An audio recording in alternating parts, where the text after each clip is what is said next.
The Case of the Wobbly Legs. Mary loved chocolate. Oh, how she loved it! Brown chocolate, white chocolate, chocolate with nuts, chocolate with caramel. If it was chocolate, Mary would gobble it up.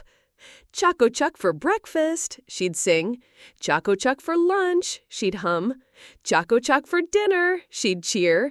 But vegetables? No, thank you, Mary would say, wrinkling her nose.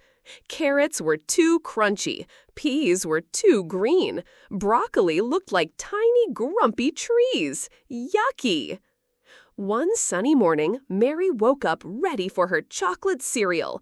But when she tried to jump out of bed, her legs felt wobbly, like jelly. Huh? She whispered.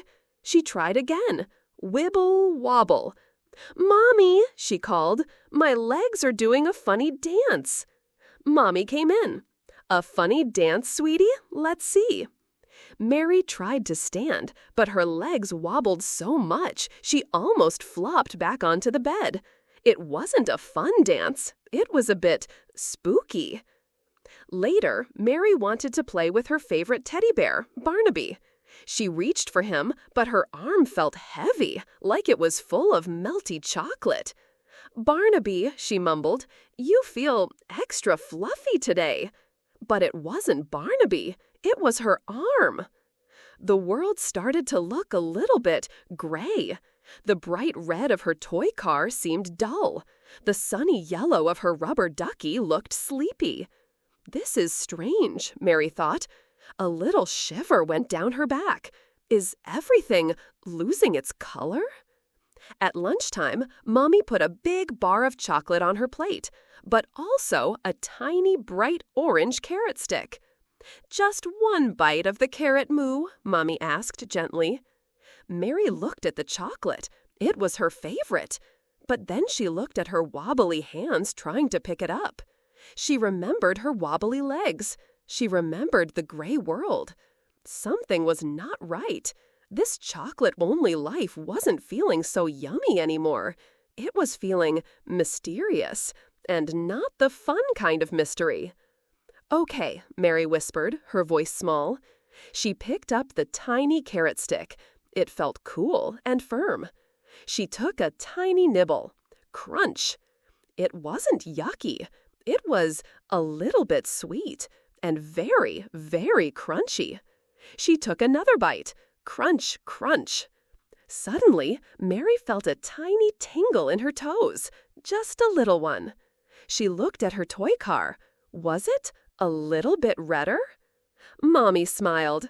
"How about a little green tree?" she said, holding out a small piece of broccoli. Mary looked at it. It still looked like a grumpy tree, but her legs still felt a bit wobbly. "Maybe," she said. She popped it in her mouth. It was earthy and a bit chewy. Not bad. And then, pop! Mary felt a little zoom in her legs. She wiggled her toes. They weren't so wobbly. She looked around. The world, it was getting brighter. Her red car was very red. Her ducky was sunshine yellow again. "Wow!" Mary giggled. She ate another piece of carrot. Crunch! More zoom. She ate another piece of broccoli. Chomp! More brightness. By the time she finished her tiny bits of vegetables, Mary felt her legs wanting to run. Her arms wanted to lift Barnaby high. The world was full of happy colors. She still loved chocolate. Of course she did.